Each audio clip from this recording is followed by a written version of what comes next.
Okay, तो अभी हमारा लास्ट टेस्ट है इस चैप्टर का। जो टेस्ट करने थे हमें न्यूट्रिएंट्स के, लास्ट टेस्ट है। अब क्या, टेस्ट ऑफ फैट्स। हमें 3 ही कंपाउंड के टेस्ट करने हैं। ओके, तो अब लास्ट कौन सा टेस्ट करना है हमें? फैट्स का टेस्ट करना है। अब फैट कैसे टेस्ट करेंगे? ओके, ये सबसे आसान एक्टिविटी है। ओके, इसमें कोई केमिकल्स की जरूरत नहीं है। ओके, इसी पे बेस दिया, आपको एक टेबल दिया है, ये आपको फिल करना है। ओके, तो चलो हम एक्टिविटी स्टार्ट करते हैं। अब क्या बोला है? Take a small quantity of food item. Okay, food item लो, wrap it in a piece of paper and crush it. Okay, अब आपको क्या करना है? एक फूड आइटम लेना है, स्मॉल क्वांटिटी, उसको क्या करना है? एक पेपर में रैप, मतलब क्या करना है? अब आपने देखा होगा ना, गिफ्ट कहीं लेके जाते हो तो आप गिफ्ट पेपर में उसे रैप कर देते हो, पूरा कवर कर देते हो। ठीक है, तो वैसे क्या करना है? फूड आइटम को पूरा कवर कर देना है। ओके, फूड आइटम को आपको पूरा कवर करना है। अब फूड आइटम को आपने जब कवर कर लिया, मान लो ये फूड आइटम है। ओके, सॉरी, मान लो ये फूड आइटम है। अब मैंने इसको पूरा पेपर में रैप कर दिया, और उसके बाद क्या बोलना है? Crush it. मैंने हाथ से क्या किया? उसे बहुत टेबल पे रख के दबा दिया, तो वो क्या हो गया? क्रश हो गया। ठीक है, बहुत जोर से उसको प्रेस करो तो वो क्रश हो जाएगा। उसके बाद ठीक है, आपने क्रश कर दिया, तो अब इससे क्या होगा? ठीक है, take care that paper does not tear. आपको क्या करना है? क्रश करते समय आपको ध्यान रखना है कि पेपर फट ना जाए। उससे क्या होगा? ये एक्टिविटी आपको नहीं परफॉर्म कर पाओगे, क्योंकि पेपर का ही बहुत इंपॉर्टेंट काम है इसमें। ओके, अब आपको क्या करना है? Take care that the paper does not tear. Okay, इसमें कुछ प्रिकॉशंस भी, आप कोई एक्टिविटी करते हो ना, तो कुछ प्रिकॉशंस भी आपको लेने पड़ते हैं। ओके, ध्यान रखना पड़ता है।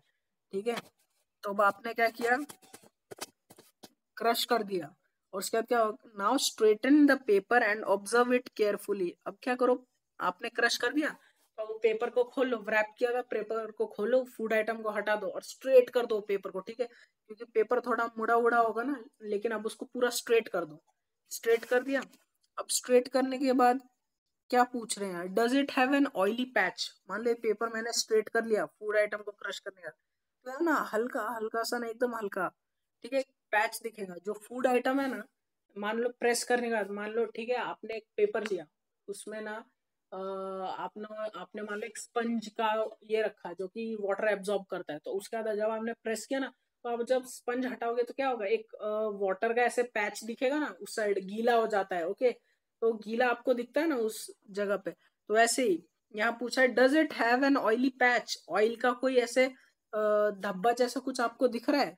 Okay, hold the paper against the light. मान लो आपको नहीं दिख रहा है, तो आपको क्या करना है? लाइट है ना, लाइट का यूज करना है। जैसे आपके घर में बल्ब होगा ना, उसके तरफ आपको पेपर को रखना है। ओके, लाइट आएगी उस पे पेपर पे। ठीक है, लाइट आएगी उस पेपर पे, तब आपको शायद वो ऑयली पैच नजर आ जाए। ठीक है, शायद नहीं, अगर उसमें फैट होगा तो आपको जरूर नजर आएगा। ठीक है, तो अब आपने लाइट के पास रखने के बाद अगर आपको एक ऑयली पैच दिखता है, ठीक है, तो an oily patch on the paper shows that the food items contains fat. Okay, अगर आपको देखो, फैट क्या होता है? बेसिकली ऑयल्स होता है। आपने देखा है ना, कोई बहुत ज्यादा तला हुआ खाना खाता है तो वो थोड़ा फैट होने लगता है, उसके बदन में क्या होता है? फैट्स की मात्रा बढ़ जाती है। ओके, तो अगर आपको एक ऑयली पैच दिखा फूड आइटम पे, अगर, ठीक है, ये सबसे easy activity, oily patch. Oily patch आपको दिखा तो मतलब क्या है? फैट प्रेजेंट है, फैट प्रेजेंट है। और अगर आपको ऑयली पैच नहीं दिखा लाइट में रखने के बाद भी, तो फैट नहीं है। ओके, तो अब आपको देखो, अब आप कौन सा फूड आइटम लोगे? जब मैं स्कूल में था तो मेरी टीचर ने क्या किया था? एक ग्राउंड नट होता है ना, मूंगफली, उसका एक पीस लिया था। मूंगफली का हमने एक पीस लिया, उसको पेपर में रैप किया था, हमने बहुत जोर से प्रेस किया था। उसके बाद क्या हुआ था? ये ऑयली पैच नजर आ गया था। क्यों? क्योंकि ना ग्राउंड नट होता है ना, उसमें ऑयल होता है, इसमें फैट प्रेजेंट होता है। ठीक है, तो फिर ये बहुत मतलब बेसिक कंपाउंड है जिससे हम ऑयल टेस्ट कर सकते हैं, फैट्स का प्रेजेंस।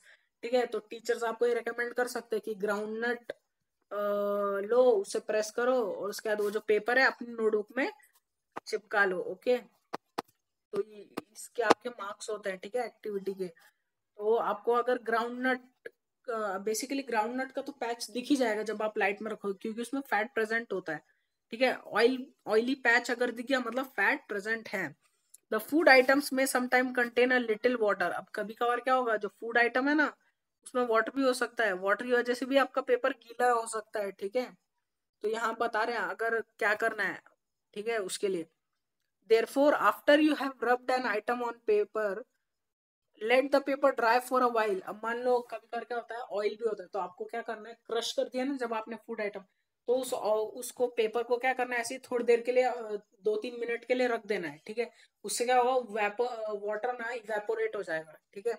तो उससे क्या होगा, लेट द पेपर ड्राई, सूख जाएगा, जैसे आप कपड़े नहीं निचोड़ के आप डाल देते हो, उसके बाद क्या होता है, कुछ समय बाद वो पानी गायब होने लगता है, ठीक है, आपका कपड़ा सूखने लगता है। तो वैसे आपको क्या करना है, आपके पेपर को भी सुखाना है, ठीक है। तो आप पेपर को ना ऐसे ही रख दो थोड़ी देर के लिए, तो जो if there were any water that may have come from food it would dry up after some time. तो क्या होगा, वाटर ड्राई हो जाएगा, सूख जाएगा, ठीक है। लेकिन if no oily patch shows after this the food item does not contain fat.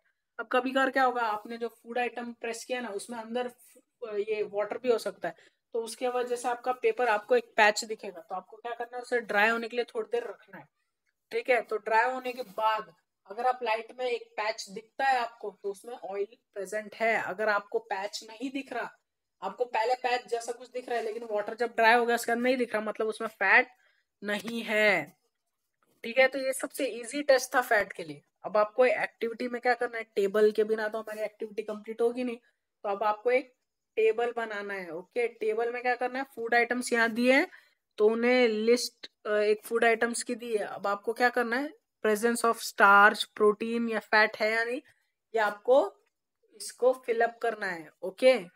आपको ये टेबल फिलअप करना है, कुछ एग्जांपल्स आपको फिलअप करके ही दिए हुए हैं, ओके। जैसे पहला है रॉ पोटैटो, पोटैटो में स्टार्च प्रेजेंट होता है, पोटैटो ना रिच सोर्स है इसका, क्या बोलते हैं, कार्बोहाइड्रेट का, ओके। अब नेक्स्ट है मिल्क, मिल्क में क्या होगा, प्रोटीन प्रेजेंट होता ही है। अब आप मिल्क टेस्ट ट्यूब में लो, उसमें कॉस्टिक सोडा और कॉपर सल्फेट डालो, तो आप देखोगे वॉयलेट कलर शो करेगा मिल्क, ओके। अब देखो ग्राउंड नट, मैंने बोलता ना ग्राउंड नट का एग्जाम्पल लेते हैं टीचर्स, तो यहाँ ग्राउंड नट का भी दिया, उसमें फैट प्रेजेंट होता है, यस, ठीक है। अब अनकुक्ड पाउडर्ड राइस, ओके, और कुक्ड राइस, ड्राई कोकोनट, ये सब का आपको एग्जाम्पल यहाँ दिया हुआ है, आपको ये फिल करना है। हो सकता है आपकी टीचर ये करवा दे, क्योंकि आपके लिए तो पॉसिबल नहीं है कॉस्टिक सोडा ये सब अरेंज करना और टेस्ट करना, क्योंकि ये मिलता भी नहीं है मार्केट में, लगभग शायद ही मिलता हो, ठीक है। तो ये हो सकता है या आपकी टीचर्स इसको फिल करवा दे इस टेबल को, ठीक है। तो यहाँ हमारी तीनों एक्टिविटी खत्म होती है। तो अब हम नेक्स्ट टॉपिक की तरफ बढ़ते हैं, ओके। तो अब यहाँ है, we tested food items for 3 nutrients, हमने 3 न्यूट्रिएंट्स के लिए टेस्ट किया, that is carbohydrates, proteins and fats. There are also other nutrients like vitamins and minerals that are present in different food items. अब देखो क्या होगा, हमने विटामिन और मिनरल्स क्यों नहीं टेस्ट किया, क्योंकि उनका हो सकता है टेस्ट कॉम्प्लेक्स हो करना, मतलब मुश्किल हो थोड़ा, ठीक है। उसके लिए कुछ ज्यादा ही और केमिकल्स चाहिए होंगे जो कि मतलब आसानी से नहीं मिलते, तो हो सकता है ये रीजन हो। तो इसलिए आपकी बुक में 3 का दिया गया, तो हो सकता है आप 6 क्लास में हो तो आपके लेवल के हिसाब से कम ही आपको टेस्ट दिए हो, आपको बेसिक टेस्ट दिए हो टेस्ट करने के लिए, ठीक है। विटामिन और मिनरल्स भी होते हैं, ठीक है, वो फूड आइटम्स में, ऐसा नहीं है कि सिर्फ स्टार्च है तो उसमें ये प्रोटीन नहीं होगा, फैट नहीं होगा। हो सकता है किसी फूड में स्टार्च हो, प्रोटीन हो और कार्बोहाइड्रेट 3 हो, या किसी में से 2 हो, लेकिन न्यूट्रिएंट्स विटामिन और मिनरल्स भी होते हैं। ये नहीं सोचना है कि हमने 3 ही का टेस्ट किया तो हो सकता है 3 ही होंगे, नहीं, ऐसा नहीं है। हमने अभी 6 न्यूट्रिएंट का हमने लिस्ट दिया है ना, कि क्या क्या है वो list, carbohydrate, protein, fat, vitamin, minerals and fibres, okay. ये 6 न्यूट्रिएंट्स प्रेजेंट होते हैं फूड में। अब देखो आपके बुक में ना कुछ पिक्चर्स दिए हैं, ओके। तो पिक्चर दिए, some sources of carbohydrates, carbohydrates किस किस में प्रेजेंट होता है, देखो बाजरा में, राइस में, व्हीट में, स्वीट पोटैटो में, शुगर केन में, पपाया में, मेलन में, मैंगो में, ओके। और लास्ट है मेज, इन सब में कार्बोहाइड्रेट्स प्रेजेंट होती हैं। आपकी बुक बहुत, मतलब बुक को स्टडी करो आप, बुक आपकी बहुत हेल्प करेगी आपकी। और देखो नेक्स्ट क्या है, some sources of fats, plant sources and animal sources. अब देखो फैट्स के भी, अब मान लो, अब देखो हमने पढ़ा है कि फूड के 2 सोर्सेज हैं, एनिमल्स और प्लांट्स। तो जो प्लांट के जो प्रोडक्ट हैं उनमें भी फैट होगा और एनिमल के जो प्रोडक्ट हैं उनमें भी फैट होगा, ठीक है। तो यहाँ जो ये डायग्राम दिया है ए और बी, इसमें बताया है कि जो प्लांट प्रोडक्ट्स हैं जैसे कि ग्राउंड नट, कोकोनट ऑयल, नट और मस्टर्ड ऑयल, इन सब में ये क्या है, ये प्लांट की तरफ से आए हैं और इनमें क्या है, ये फैट्स हैं। और एनिमल्स का क्या है, एनिमल्स कैसे, कौन से फूड आइटम्स में आपको फैट मिलेगा, ठीक है। तो कौन से आइटम्स है, यहाँ देखो, यहाँ दिया है मिल्क दिया है, एग दिया है, ओके, बटर दिया है, मीट दिया है, इन सब में फैट प्रेजेंट है। तो ये आप एग्जांपल्स थोड़े याद रखो, ओके। एग्जांपल्स याद रखोगे तो आपके, मान लो अगर टेस्ट में पूछ लिया तो आपको आसानी होगी। अब हमने इतना तो डिस्कस कर लिया, हमने टेस्ट कर लिए क्यों चाहिए भाई ये, कैसे प्रेजेंट, मतलब इनका प्रेजेंस चेक करेंगे, क्या क्या है बॉडी को, बॉडी में न्यूट्रिएंट्स चाहिए, न्यूट्रिएंट्स 6 टाइप के होते हैं, ये सब हमने स्टडी तो कर लिया। लेकिन what do various nutrients do for our body, हमारी बॉडी के लिए न्यूट्रिएंट्स क्यों क्या करते हैं ये असल में जाके। अब मान लो आपने गाड़ी, अब गाड़ी में हम पेट्रोल क्यों डालते हैं, क्यों, क्योंकि पेट्रोल की वजह से गाड़ी हमारी चलती है, ओके। वैसे ही हम न्यूट्रिएंट्स ले रहे हैं बॉडी में, तो वो न्यूट्रिएंट्स हमारी बॉडी के लिए क्या कर रहे हैं, ओके। अब देखो ये चैप्टर ना बहुत इंपॉर्टेंट है, इसमें ना जो मेन मेन पॉइंट्स है ना वही मैंने यहाँ स्पॉट किए, यहाँ दिखाए है स्क्रीन पे, तो आप प्लीज इनको हो सके तो नोट कर लो, ओके। ये आपकी बुक में से ही ये पॉइंट्स लिए हैं। Carbohydrates mainly provide energy to our food. अब जो हमारे कार्बोहाइड्रेट्स होते हैं ना, कार्बोहाइड्रेट्स जैसे जिनमें स्टार्च होता है, कार्बोहाइड्रेट, कार्बोहाइड्रेट, कार्बोहाइड्रेट में क्या होता है, ये क्या एनर्जी गिविंग फूड है, ये एनर्जी देते हैं, ये हमारे बॉडी में जाके एनर्जी प्रोड्यूस करते हैं, जिससे हम काम करते हैं। जैसे अब हम थक गए हैं, हम खाना खाते हैं तो फिर से हमारी एनर्जी भर जाती है ना, फिर हम और काम, थकते नहीं है और काम करते हैं। तो ये कार्बोहाइड्रेट्स क्या करते हैं, कार्ब्स, इनका शॉर्ट फॉर्म है कार्ब्स, CARBS, कार्ब्स भी बोलते हैं इन्हें, ओके। तो कार्ब्स क्या होता है, ये एनर्जी गिविंग फूड है, इनसे क्या होता है, हम एनर्जी प्रोड्यूस करते हैं, एनर्जी बनती है हमारी बॉडी में, okay. Fats also give us energy. अब जो क्या है, कार्बोहाइड्रेट्स और फैट्स, ये दोनों क्या करते हैं, carbs and fats and carbs, okay, ये क्या करते हैं, हमें एनर्जी देते हैं, ओके। एनर्जी प्रोवाइडिंग है, ये हमारे बॉडी में जाके एनर्जी प्रोड्यूस करते हैं, जिससे हम काम करते हैं, ओके। तो अब आगे रीड करते हैं, okay. In fact fats give us more energy as compare to the same amount of carbohydrates. अब मान लो आपने ना कुछ अमाउंट लिया कार्बोहाइड्रेट का और सेम अमाउंट लिया फैट का, ओके। अब मान लो ये है कार्बोहाइड्रेट, ओके, ये मैंने कार्बोहाइड्रेट लिया, ये मैंने फैट लिया, दोनों का क्या लिया, मैंने सेम अमाउंट लिया, ओके। ये क्या है, कार्बोहाइड्रेट, कार्ब्स, और ये क्या है, फैट।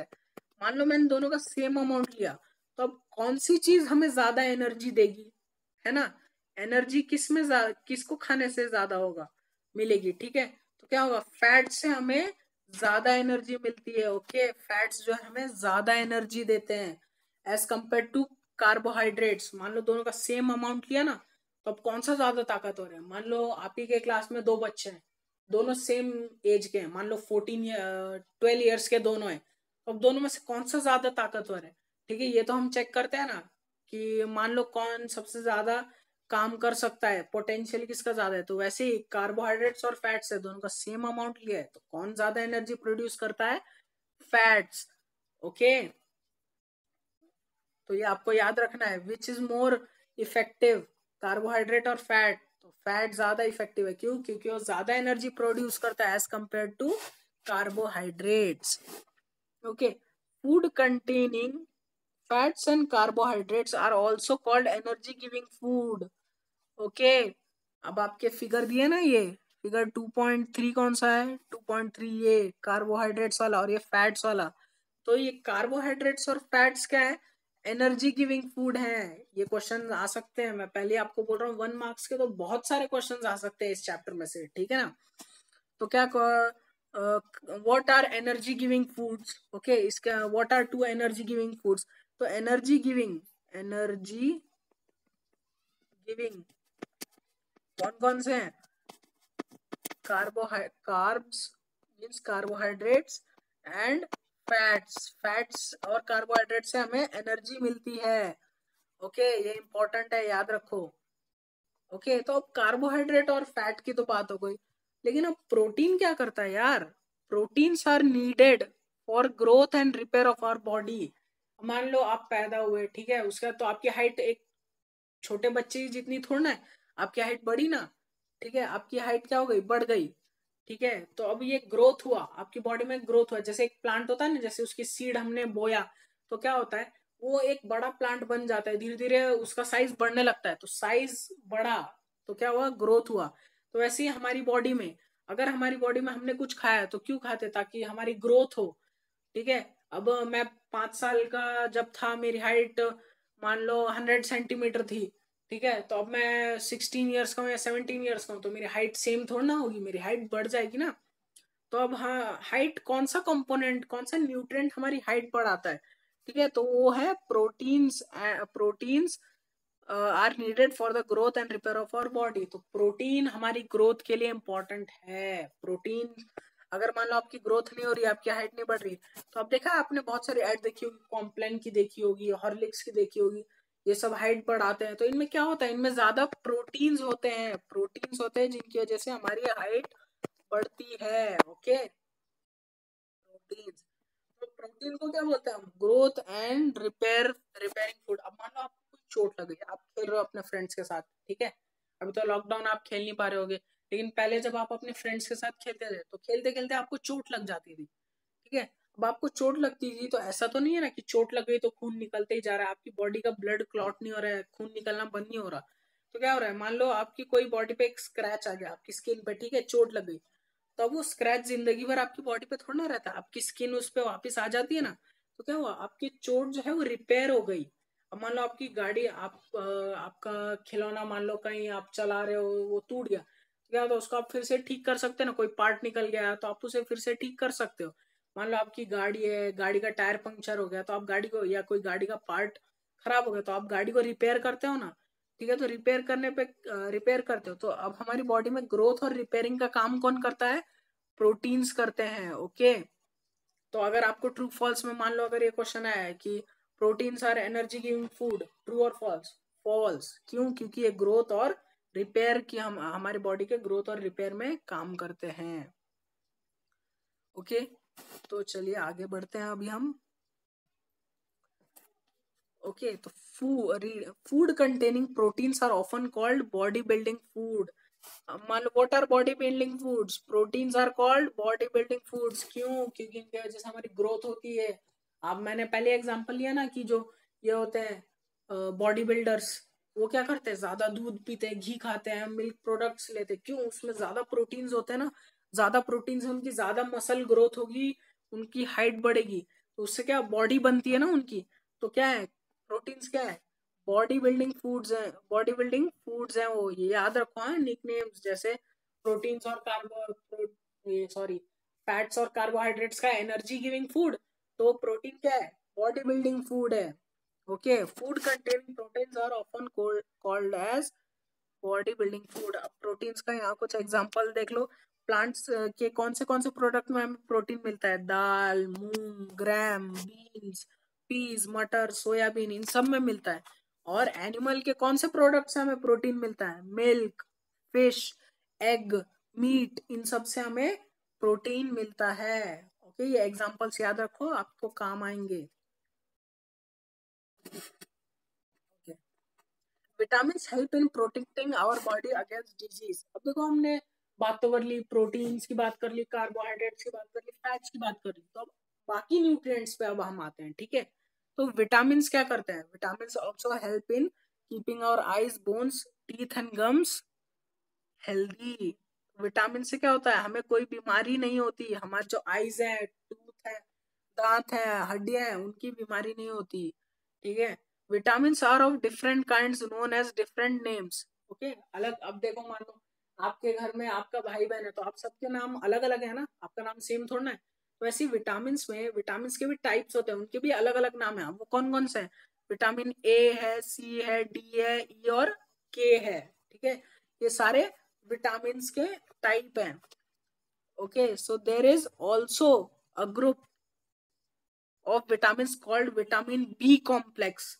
विटामिन बी के अंदर भी टाइप्स होते हैं, वो हायर क्लासेस में पढ़ोगे। ओके, तो कुछ विटामिन का एक ग्रुप है जिसको हम बोलते हैं विटामिन बी कॉम्प्लेक्स। और body needs all type of vitamin in small quantities. अब देखो हमारी बॉडी में ना ये सारे विटामिन हैं, न्यूट्रिएंट्स हैं, ये छोटी छोटी अमाउंट में चाहिए आपको, बहुत ज्यादा मात्रा में नहीं चाहिए, छोटे छोटे अमाउंट में ही आपको ये चाहिए। Okay, vitamin A keeps our eye skin and eyes healthy. Vitamin A का क्या काम है, वो हमारी आईज और स्किन को हेल्दी रखता है। whereas vitamin C helps our body to fight against many diseases। Okay, तो अब मान लो अब हमारी बीमारी चल रही है कोरोना वायरस है, वो क्या है, इम्यूनिटी। हमारी जो डिजीजेस से लड़ने की कैपेसिटी है वो ज्यादा होनी चाहिए, और वो इंक्रीज कौन सी विटामिन करती है, विटामिन सी। ओके, और विटामिन सी अगर मान लो आपकी बॉडी में ज्यादा भी हो गया ना तो कोई हार्म नहीं करेगा, क्योंकि वो वाटर में मिक्स हो जाता है और आपके यूरिन से पास हो जाता है। ठीक है, ज्यादा अगर विटामिन सी हुआ तो विटामिन सी का क्या काम है, it helps to fight against diseases. और विटामिन डी क्या करता है, vitamin D helps our body to use calcium for bones and teeths, foods that are rich in different vitamin. Okay, तो अब यहाँ जो चार विटामिन हमारे vitamin A B C D उनका फंक्शन दिया है, ई और के का शायद ही दिया हो, वो हायर क्लासेस में पढ़ोगे। ओके, आपके लिए ज्यादा लोड ना है इसलिए उतना ज्यादा आपको बताया नहीं है। ओके, तो विटामिन डी क्या करता है, हमारे जो कैल्शियम होता है ना, विटामिन डी कैल्शियम, हमारी बोन्स और टीथ होती है ना, कैल्शियम कंपाउंड से बनी होती है, कैल्शियम से बनी होती है, कैल्शियम एलिमेंट से। तो वो क्या होता है, वो हम विटामिन डी का यूज क्या होता है, वो हमारी बोन्स और टीथ को हेल्दी रखने के काम आता है। ओके, तो अब हम देखो, अब इसमें विटामिन ए का सोर्स क्या है, विटामिन ए कहाँ से मिलता है, मिल्क से मिलता है, फिश ऑयल से मिलता है। ओके, अब विटामिन बी कहाँ से मिलता है हमें, लिवर, विटामिन बी हमें, विटामिन बी के यहाँ कंपाउंड्स दिए। विटामिन सी ना खट्टी चीज होती है ना उनसे मिलता है, जैसे आपका हो गया गुआवा, हो गया लेमन, हो गया आंवला, हो गया ऑरेंज, हो गया टोमेटो, हो गया, इन सब से मिलता है। और विटामिन डी कहाँ से मिलता है, फिश से मिलता है, बटर से मिलता है, मिल्क से मिलता है। तो ये ठीक है, ये सब चीजें भी आपको याद रखनी है, ये सब एग्जाम्पल्स आपको याद रखने हैं क्योंकि ये भी इम्पोर्टेंट है।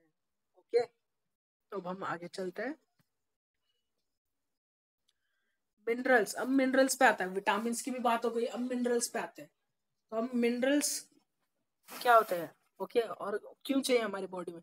Minerals are needed in our body by our body in small amount. अब देखो मैंने पहले ही बोला ना, कोई ज्यादा अमाउंट के लिए हमें हर चीज नहीं चाहिए, थोड़ी थोड़ी अमाउंट में ही चाहिए। Okay, so each one is essential for proper growth of our body and maintain good health. मान लो सारे विटामिन, सब चीज इंपॉर्टेंट है, carbohydrates, vitamin, okay and etcetera. तो अगर इनमें से किसी भी एक चीज की कमी होगी ना तो आपकी बॉडी प्रॉपर ग्रोथ नहीं करेगी, हो सकता है आपको कोई बीमारी हो जाए। Okay, most of food items usually have more than one nutrient. अब ऐसा तो नहीं है किसी एक फूड आइटम में एक ही न्यूट्रिएंट होगा। ओके, लेमन में सिर्फ विटामिन सी होगा, नहीं है, उसमें बाकी भी न्यूट्रिएंट्स होंगे लेकिन कम क्वांटिटी में होंगे। Okay, however in a given raw material one particular net nutrient may be present in much larger quantity than others। अब हो सकता है, ठीक है, कि कुछ फूड आइटम्स में ना एक ही न्यूट्रिएंट हो लेकिन वो बहुत ज्यादा अमाउंट में होगा, ठीक है, एज कंपेयर टू अदर जिनमें वो सेम न्यूट्रिएंट होगा। Okay, for example rice has more carbohydrates than other nutrients. अब राइस जो हम खाते हैं ना उसमें बहुत ज्यादा कार्बोहाइड्रेट्स होता है बाकी फूड आइटम्स के अगर हम कंपैरिजन करें तो, ठीक है, तो thus we say that rice is the carbohydrate rich source of food. Carbohydrate सबसे ज्यादा कहाँ मिलता है, हमारे राइस में मिलता है। तो राइस क्या है, कार्बोहाइड्रेट रिच फूड है ये। ओके, अब लास्ट जो हमारे न्यूट्रिएंट आते हैं that is dietary fibers। Okay, besides these nutrients our body needs dietary fibers and water। आपने देखा होगा आप खाना खाते हो उसके बाद पानी पीते हो। ओके, तो पानी भी हमारे बॉडी के लिए एसेंशियल है ना। ये क्या है, डाइटरी फाइबर्स है। Dietary fibers are also known as roughage. Okay, dietary fibers को हम रफेज के नाम से भी जानते हैं। Roughage is mainly provided by plant products in our food. अब जो फाइबर्स होता है वो एनिमल प्रोडक्ट से मिलते हैं, लेकिन ज्यादा किससे मिलते हैं? प्लांट प्रोडक्ट से मिलते हैं। Okay, whole grains and pulses, potatoes, fresh foods and vegetables are main sources of roughage.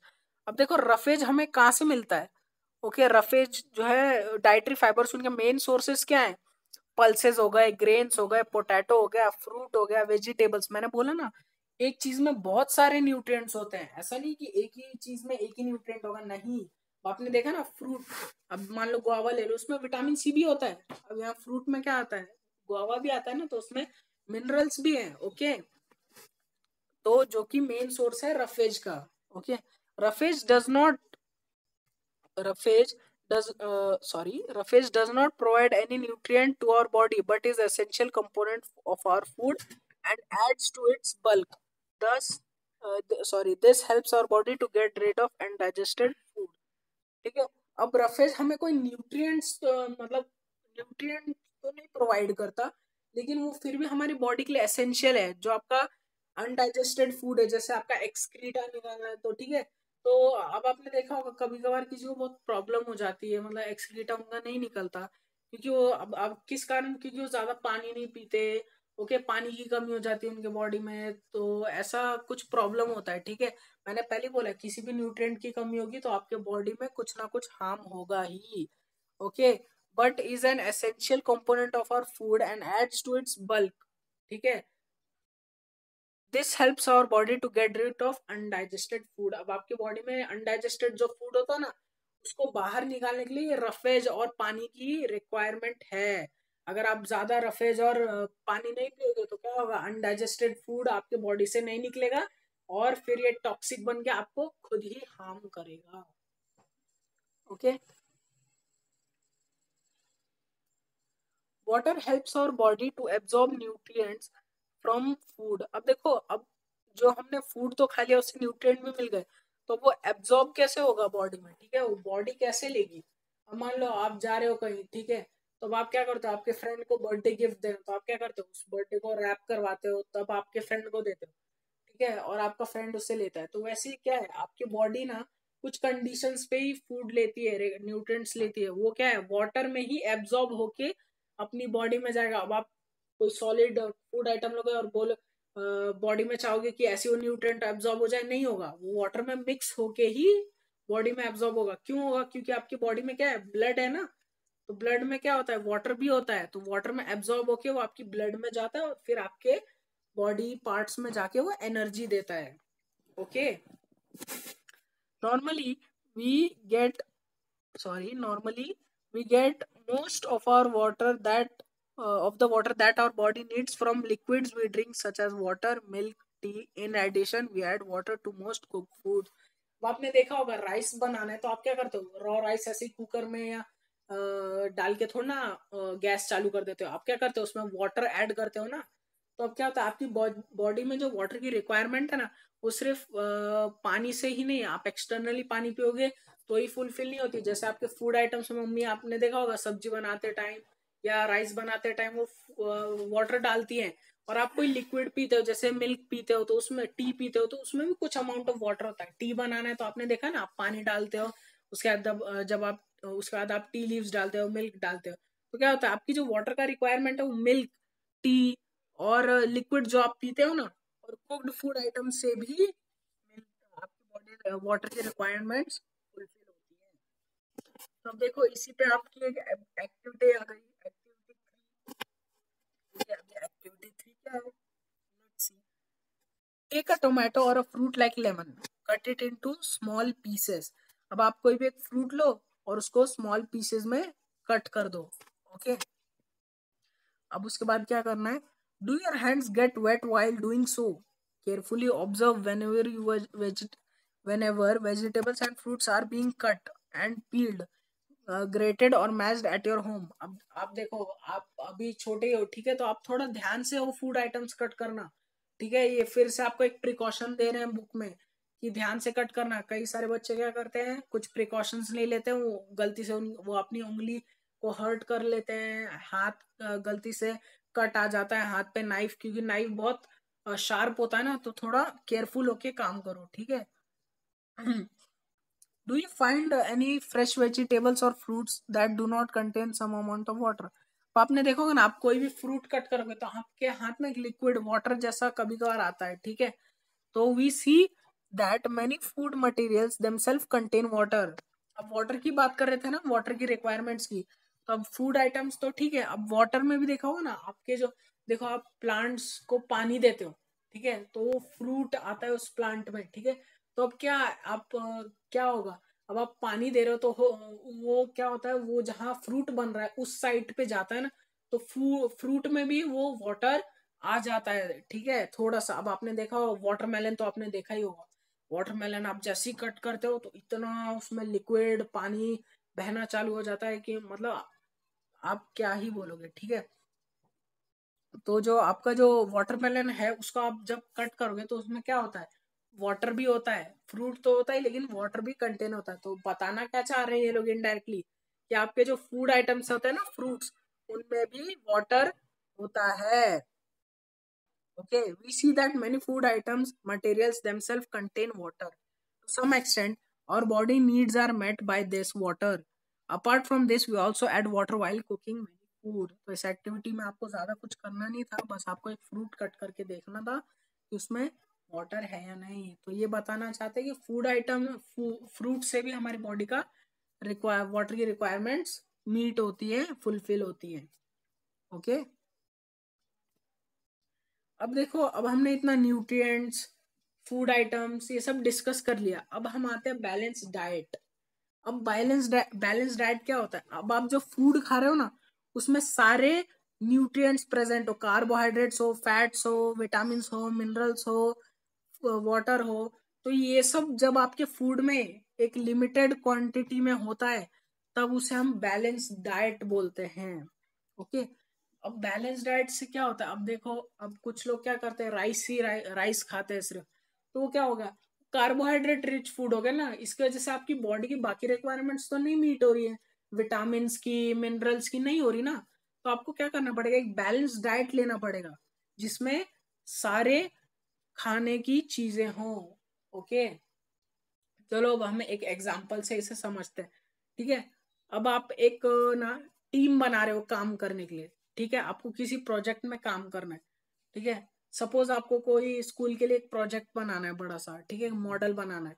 तो आप क्या करोगे, एक ऐसा दोस्त लोगे जो कि अच्छी ड्राइंग बना सकता है, दूसरा लोगे जो अच्छी कलरिंग कर सकता है, तीसरा लोगे जो अच्छे स्ट्रक्चर बनाएगा, ठीक है, उस मॉडल को स्ट्रक्चर देगा।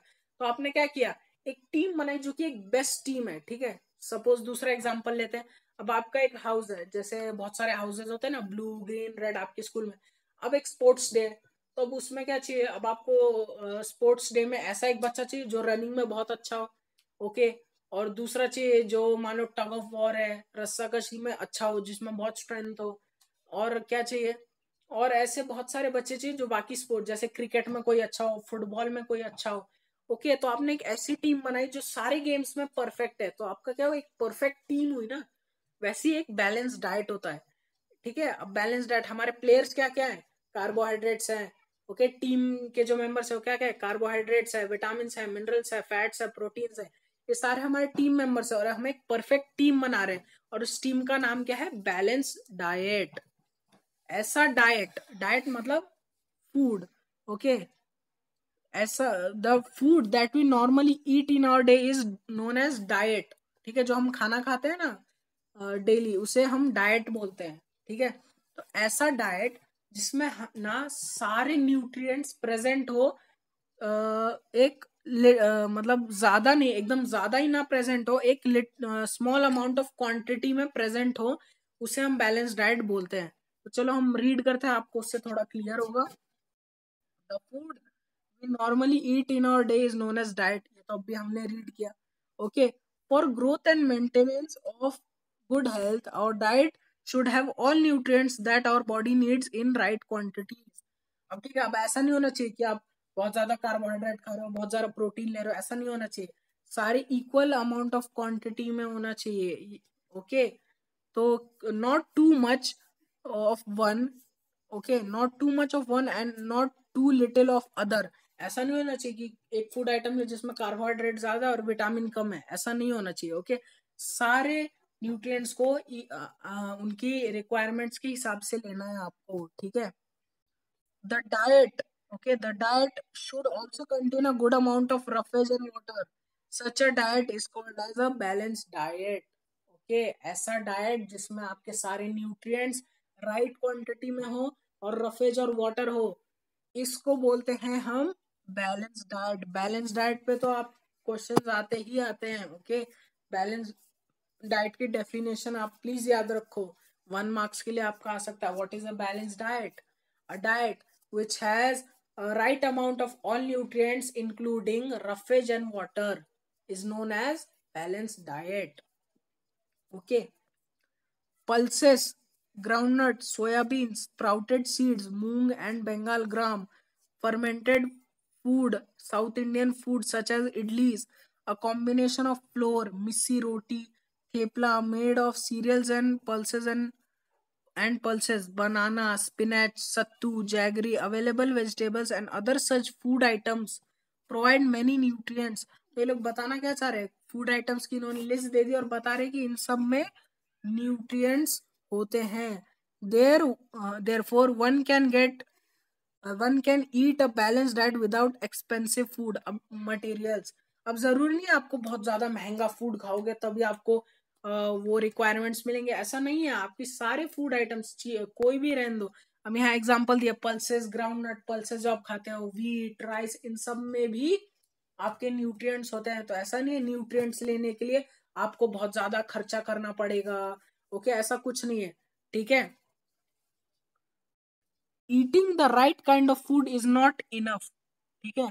It should also be cooked properly so that nutrients are not lost. अब मान लो आप कोई फूड आइटम्स ना ऐसे कच्चा ही खा लोगे, रॉ फूड आइटम खा लोगे, तो आपका क्या होगा, वो न्यूट्रिएंट की आपको ये नहीं होगी, आपकी रिक्वायरमेंट मीट नहीं होगी, फुलफिल नहीं होगी। क्योंकि कुक आप जब फूड करते हो ना, तो वो कुक हो जाता है, उसके बाद आपको इजी होता है डाइजेस्ट करने में, न्यूट्रिएंट्स एब्जॉर्ब करने में। अगर आप नहीं करोगे, अच्छे से कुक नहीं करोगे, तो देखा ना आपने कभी कभार आपका पेट दुखने लगता है रॉ फूड आइटम खाने के बाद, ठीक है। कच्ची कोई चीज खा लेते हो, जैसे ज्यादातर आपने देखा होगा, तो ज्यादातर बच्चे क्या करते हैं, वो ना उनको रॉ राइस बहुत पसंद होता है, तो वो रॉ राइस जब भी मम्मी फूड बना रही होती है, रॉ राइस थोड़ा सा खा लेते हैं और उसके बाद उनके पेट में मतलब दुखने लगता है कि कीड़े हो जाते हैं, ठीक है, ऐसा बोलते हैं ना।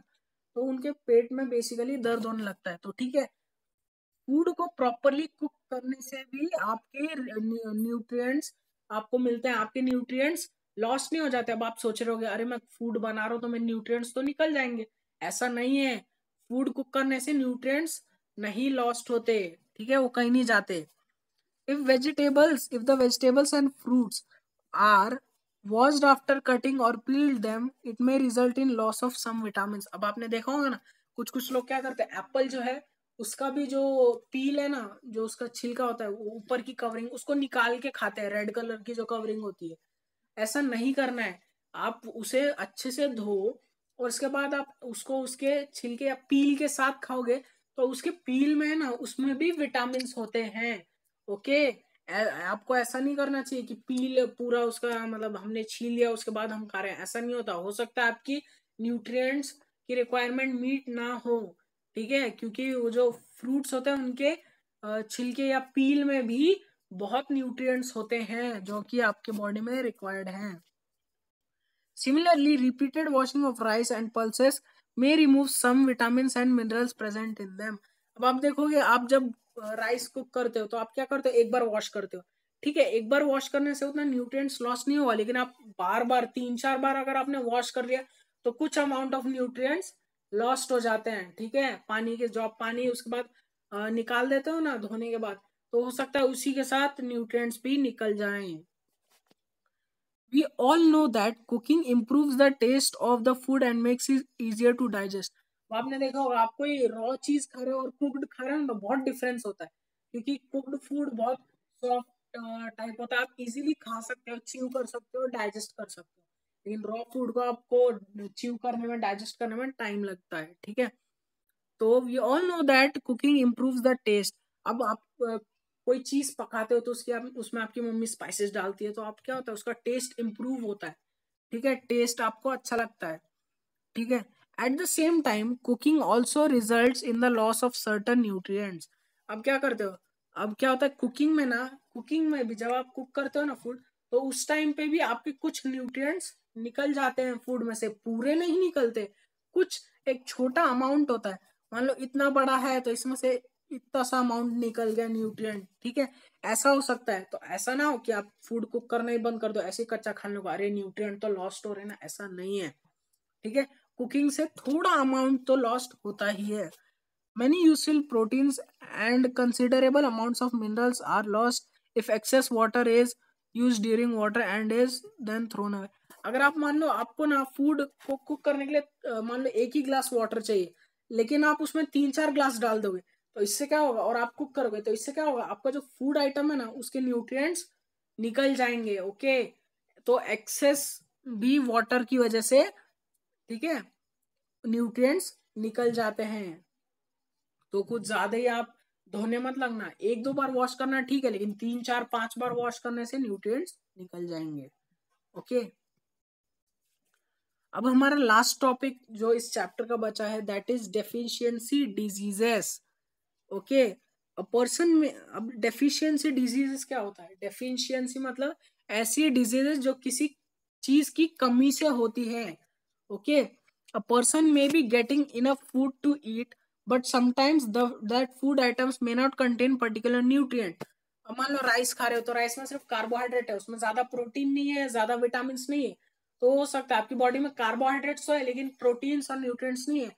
अब भी हमने बैलेंस डाइट में पढ़ा कि हमें सारा सब चीज चाहिए इक्वल अमाउंट में, ठीक है, जिससे आपकी बॉडी में कोई भी चीज कम ना हो।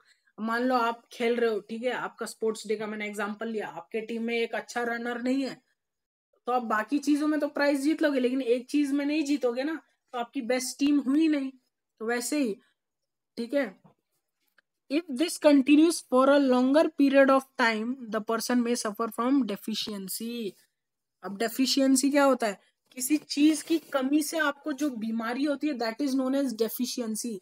विटामिन की कमी से बीमारियां होती है, कार्बोहाइड्रेट की कमी से होती है, प्रोटीन्स की कमी से होती है, ओके। तो आपको सारी न्यूट्रिएंट्स इक्वल अमाउंट में लेना है, बैलेंस डाइट लेना है, उससे आपकी बॉडी में डिजीजेस नहीं होंगी, okay. Deficiency of one or more nutrients can cause diseases or disorders in our body। मान लो एक या एक से ज्यादा आपको न्यूट्रिएंट्स की कमी होगी, मान लो कार्बोहाइड्रेट भी कम है आपकी बॉडी में और प्रोटीन्स भी कम है, तो इससे आपको डिजीज होगी, डिजीज तो पक्का होगी, ठीक है। हो सकता है आपकी बॉडी में कुछ डिसऑर्डर हो जाए, जैसे मान लो अगर किसी चीज की कमी से, मान लो आपका हाथ काम करना बंद कर सकता है, ऐसा बहुत कुछ भी हो सकता है, ठीक है। तो आपको अगर इन सब चीजों से बचना है तो आपको क्या करना है, बैलेंस डाइट लेते रहना है, ओके।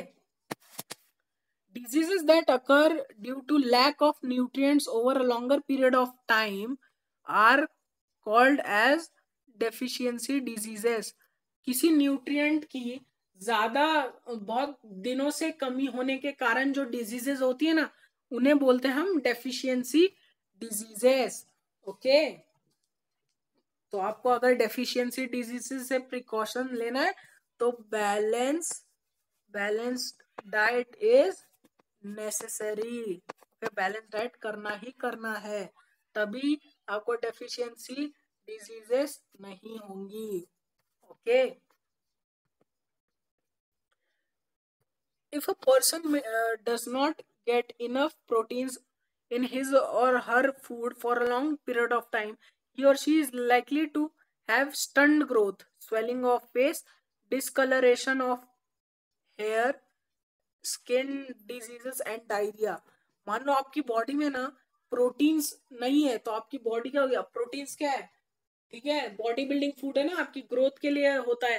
मान लो आप प्रोटीन्स है ही नहीं आपके फूड में, डाइट में, ठीक है, तो क्या होगा, आपकी बॉडी का ग्रोथ रुक जाएगा, आपकी बॉडी में ग्रोथ नहीं होगा, आपका जो फेस है वो स्वेल होने लगेगा।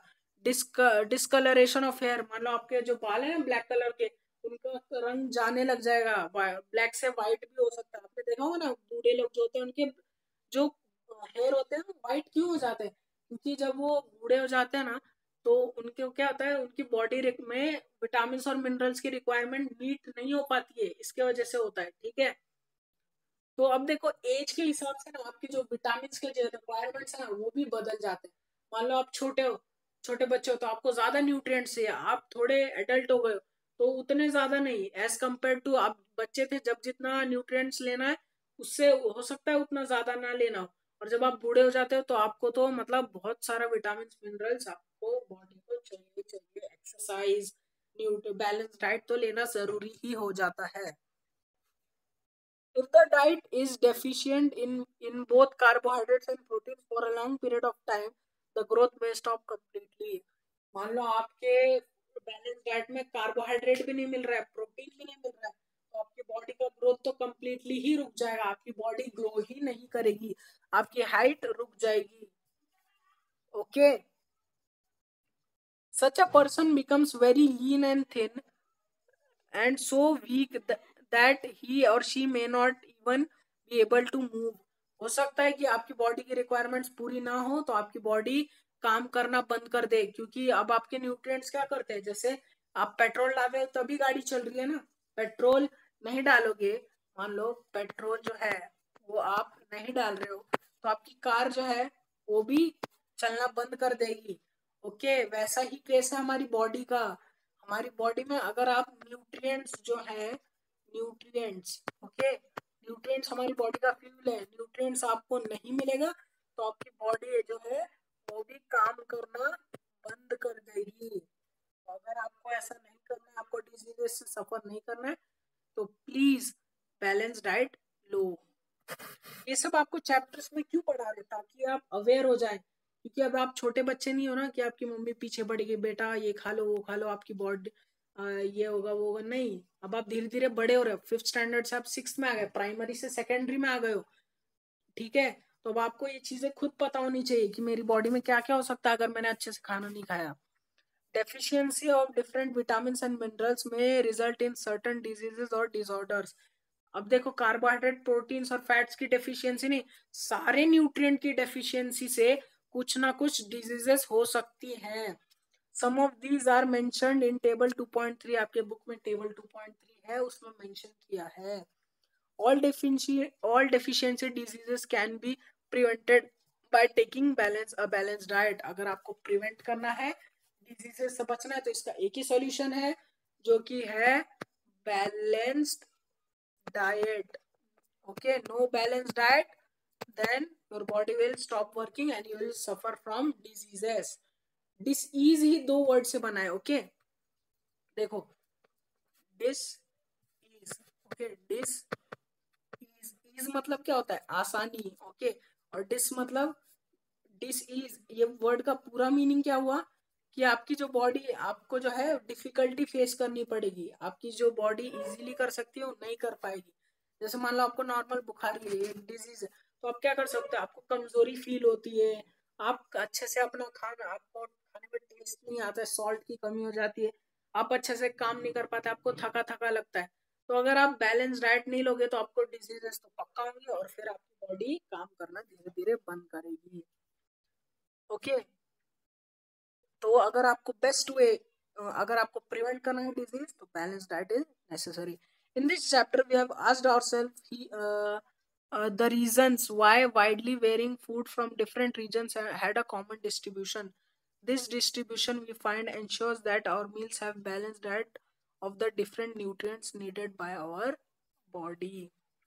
ओके, तो आपके जो, अब देखो हर रीजन के अलग अलग लोग होते हैं, अलग अलग टाइप के फूड आइटम्स खाते हैं, लेकिन आपने ऐसा तो नहीं देखा होगा ना कि मतलब कुछ रीजन के लोग उसी बीमारी से, डिजीज से ये हो रहे हैं तो कुछ रीजन के दूसरे, ऐसा नहीं होता। हमारे जो सारे रीजन्स के जो फूड होते हैं उनमें इक्वल न्यूट्रिएंट्स प्रेजेंट होते हैं। ओके, ऐसा नहीं है कि जो नॉर्थ साइड में रहते हैं उनको ये कोई एक पर्टिकुलर बीमारी हो गई, जो साउथ के हैं उनको एक पर्टिकुलर बीमारी हो गई, ऐसा नहीं है। ओके, ऐसा नहीं है। तो अब देखो टेबल 2.3 जो आपकी बुक में दिया है, ओके, यहाँ कुछ सम डिजीजेस और डिसऑर्डर्स दिए जो कि विटामिन और मिनरल्स की कमी से होता है। चलो हम धीरे एक 1 बाय 1 इसे रीड करते हैं।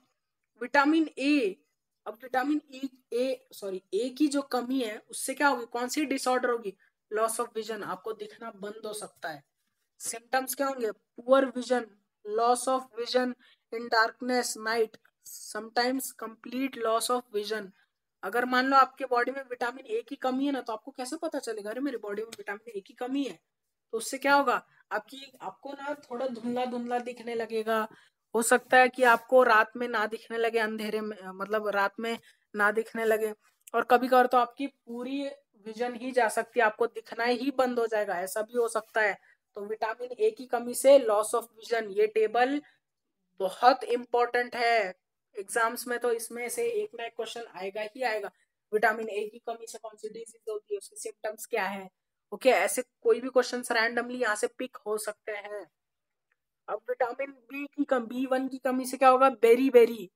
अभी बेरी बेरी क्या है, weak muscles and very little energy to work, आपको ना थकान सी महसूस होगी, विटामिन बी वन की कमी होगी। अब विटामिन बी के अंदर भी बहुत सारे टाइप है, लेकिन हम बी वन की बात कर रहे हैं। उससे अगर आपकी बॉडी में कम है तो आपकी बॉडी में क्या होगा, आप वीक फील करने लगोगे, आप थके थके फील करने लगोगे, और आप थोड़ा ही काम करके बहुत जल्दी थक जाओगे। अब नेक्स्ट है विटामिन सी। विटामिन सी से क्या होगा, स्कर्वी। ओके, स्कर्वी होगा। इसमें क्या होगा, आपकी जो टीथ होते हैं ना, वो रेड कलर की गम्स होते हैं ना, उससे अटैच होते हैं। तो आपके क्या होगा, ये जो गम्स है ना, वो उनमें से खून निकलना, ब्लड निकलना स्टार्ट हो जाएगा, ठीक है। और जो ये इनको ठीक होने में बहुत टाइम लगेगा।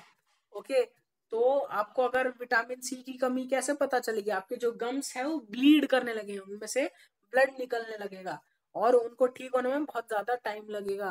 ब्रश करते टाइम खून निकलेगा, ऐसा हो सकता है, ठीक है। कभी कभार हो सकता है निकलता हो, क्योंकि वो टूथब्रश की वजह से, स्ट्रोक टूथब्रश की वजह से होता है। लेकिन अगर बार बार निकल रहा है तो टूथब्रश की गलती नहीं है, आपके बॉडी में विटामिन सी की कमी है। अब विटामिन डी आपने देखा होगा ना, धूप में लोग खड़े होते हैं, उससे क्या होता है, हमारी बॉडी में विटामिन डी बनता है।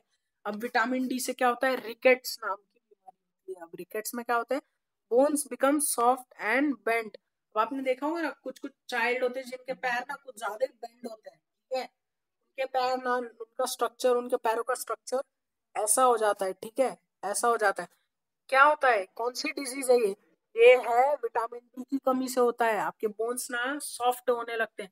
अब अभी हमने पढ़ा ना, विटामिन डी से हमारे कैल्शियम की वजह से हमारे बॉडी में बोन्स और ये हेल्दी रहते हैं। विटामिन डी की कमी होगी तो हमारे बोन्स कहाँ से हेल्दी होंगे, तो ऑफ कोर्स ऐसी बीमारी तो होगी ही होगी। अब देखो कैल्शियम, हमने पढ़ा ना विटामिन डी में कैल्शियम होती है, तो कैल्शियम से क्या होता है, बोन एंड टूथ डीके मतलब आपके जो टूथ है वो ब्लैक ब्लैक होने लगता है, उसमें कीड़े लग जाते हैं। ओके, ठीक है, कीड़े लगने लगते हैं तो उससे क्या होगा, वीक बोन्स, आपकी हड्डी कमजोर हो जाएगी और आपके दांत सड़ने लगेंगे। ओके, अब देखो सिर्फ विटामिन की कमी से नहीं, कुछ ऐसे मिनरल्स है, ये क्या है, कैल्शियम, आयोडीन, आयरन, ये सब क्या है, मिनरल्स हैं। ओके, आयोडीन, अब आयोडीन से क्या होता है, गोइटर होता है। अब आपने देखा होगा किसी किसी का ना गला स्वेल होने लगता है, स्वेलिंग होती है गले में। ऐसा क्यों होता है, आपके ना गले में ग्लैंड प्रेजेंट होती है जो कि फूलने लगती है। अब आपकी बॉडी में वो जो ग्लैंड है, आयोडीन की कमी होती है तो वो ग्लैंड ना काम करती है और उस रिक्वायरमेंट को मेंटेन करती है, लेकिन आपके बॉडी में बिल्कुल भी नहीं होगा। तो बहुत ज्यादा काम करके करते क्या हो जाएगी, फूलने लगेगी। आपका जो नेक है, मान लो ये आपका नॉर्मल नेक है, तो आपका नेक क्या होगा, ऐसे फूल जाएगा, ऐसे आपके स्वेलिंग आ जाएगी, और स्वेलिंग ठीक नहीं हो पाएगी, ऐसा भी हो सकता है। तो आयोडीन, आपने देखा होगा ना, आपका नमक आयोडाइज होता है, आपने वो ऐड तो देखी होगी आयोडीन की, नमक की, यह है शुद्ध आयोडीन नमक। तो आयोडीन से क्या होता है, आयोडीन की कमी से ग्वाइटर होता है, तो ग्वाइटर ना हो इसलिए हम आयोडाइज नमक खाते हैं। और लास्ट जो है वो है आयरन। अब आयरन मतलब लोहा नहीं होगा, आपकी बॉडी में लोहा कैसे जाएगा, ऐसा नहीं है, ठीक है। आयरन एक मिनरल है, ठीक है। वो आयरन की कमी से हमें अनेमिया हो सकता है। अब अनेमिया से क्या होगा, वीकनेस होगा, आप ढीले ढाले होने लगोगे, आपको मतलब वीकनेस आने लगेगी, आप बहुत टायर्ड कमजोर फील करोगे, आप ज्यादा काम नहीं करोगे, फिर भी आपकी बॉडी कमजोर होने लगेगी। तो यहाँ हमारा ये चैप्टर खत्म होता है, ये हमारा चैप्टर का लास्ट टॉपिक था। और इसके बाद एक्सरसाइज है, आप प्लीज समरी और रीड कर लेना, और एक्सरसाइज के क्वेश्चंस आप खुद से अटेम्प्ट करना। सारे आंसर्स जो है वो आपके बुक में ही दिए हैं, सो प्लीज उसे ध्यान से पढ़ना और अटेम्प्ट करना खुद से। अगर आपको आंसर ना मिले तो आप बुक में से देखो, हेल्प लो। Okay, so by the time आज के लिए बस इतना ही। Thank you, bye students.